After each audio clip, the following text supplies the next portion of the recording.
Hi, welcome to Dharani Bala YouTube channel. இன்றைக்கி நம்ம என்ன பண்ண போகிறோன்னா, நம்ம மரத்தில் பழுத்த செரி பழத்தை எடுத்து கிசான் ஜாமுக்கே டப் கொடுக்கக்கூடிய சூப்பரான ஜாம் தாங்க செய்ய போகிறோம். ஸோ அதுக்கு நாம் இந்த பழத்தை எடுத்துகிட்டு அது மேலே இருக்க அந்த சின்ன சின்ன காம்பெல்லாம் க்ளீன் பண்ணிவிட்டு தண்ணியில் போட்டு வாஷ் பண்ணிவிட்டு பாருங்கள், அதோட கலர் அண்ட் பழம் ஆப்பிள் ஷேப்லேயே இருக்கும். செம்ம டேஸ்ட்டாக இருக்கும். ஆனால் என்ன கொஞ்சம் புளிப்பு சுவையுடையவே இந்த செரி பழம். அதை நாம் தண்ணியில் போட்டு நல்லா வாஷ் பண்ணிக்கிறோம்.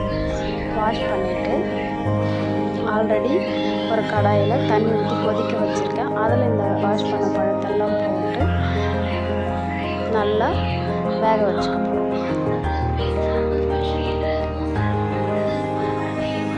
பார்க்கவே கலர்ஃபுல்லாகவும் சூப்பராக இருக்குது. இந்த காயெல்லாம் ஏன் போடுறேன்னா, அதை பறிக்கும்போது உளுந்துருச்சு, சரி வேஸ்ட்டாக போயிடுமே, நான் அதையும் போட்டுட்டு நல்லா வேக வச்சதுக்கப்புறம் பாருங்கள் அது எப்படி இருக்குன்னு நல்லா குழஞ்சி வருது.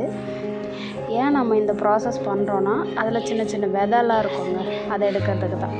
பாருங்கள், விதைலாம் எடுத்ததுக்கப்புறம் நமக்கு சூப்பரான ஒரு லிக்விட் கிடச்சிருக்கு. ஸோ அதை தனியாக நம்ம எடுத்து வச்சுப்போம்.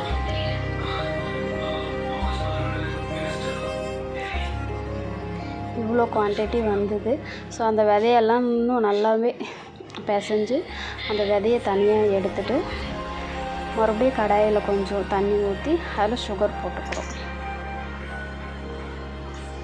நான் ஒரு 5 டேபிள் ஸ்பூன் சுகர் போட்டேன். ஸோ என்கிட்ட இருந்த அந்த 1/2 டம்ளர் பியூரிக்கு 5 டேபிள் ஸ்பூன் சுகர் போட்டு நல்லா அந்த பாகம் சொல்லுவாங்க இல்லையா, அந்த மாதிரி சிம்பிளாக எடுத்தால் போதும். இதுக்கு அந்த கம்பி பதெல்லாம் பார்க்கணுங்கிற அவசியம் இல்லை. ஸோ இது நான் செய்கிற மெத்தடு.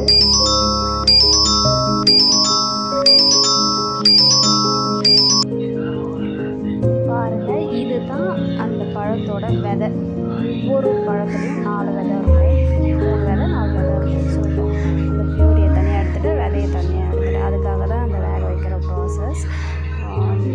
எடுத்து முடிச்சதுக்கப்புறம் அந்த சுகர் சிரப்பு நம்ம சூடு பண்ணிகிட்ருக்கோம் இல்லையா, அதில் இதை கலந்து நல்லா கிளறி கொடுத்துட்டே வந்தோன்னா சூப்பராக ஜாம் வந்து ரெடி ஆகிடும். பாருங்கள், நான் நல்லா கிளறிட்டே இருக்கேன். ஸோ ஸ்லோ ஃப்ளேமில் வச்சு கிளறிட்டே இருந்தோன்னா இந்த ஸ்ட்ரக்சருக்கு வரும். இன்னும் லைட்டாக சூடாகிடுச்சுன்னா நமக்கு ஜாம் ரெடி ஆகிடும். பாருங்கள், அதோட கன்சிஸ்டன்சி சூப்பராகவே திக்னஸ் ஆகி வந்துட்டுருக்கு.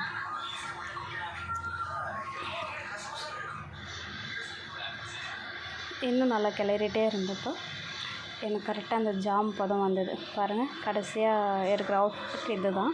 ஸோ சூப்பராக ஜாம் ரெடி ஆகிடுச்சு. இதை நாம் தனியாக ஒரு பவுலுக்கு மாற்றிட்டு ஸோ ப்ரெட்டோடு வச்சு சர்வ் பண்ணோன்னா கிசான் ஜாம் மாதிரியே இருக்கும்.